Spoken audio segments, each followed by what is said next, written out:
Et en fait, c'est un grand discours, effectivement, impérial républicain, euh, motivé, entre autres, et là aussi, par la crainte des classes pauvres et dangereuses, par la crainte de la sociale. Victor Hugo est déclarant transformer vos prolétaires en propriétaires dans les colonies. Et donc, pour Victor Hugo comme pour Ernest Renan, et c'est une pensée qui est partagée par de très nombreux républicains sous la Troisième République, l'idée selon laquelle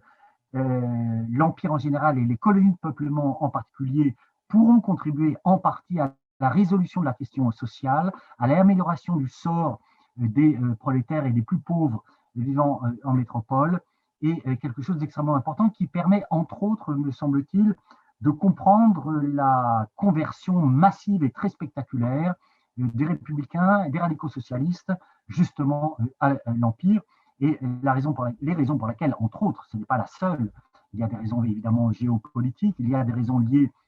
à la perte de l'Alsace et de la Lorraine, et donc à cette terrible défaite à la fois militaire et politique subie par la France devant les armées prussiennes, mais l'ensemble de ces éléments permet de comprendre les raisons pour lesquelles, effectivement, les fondateurs et dirigeants de la Troisième République,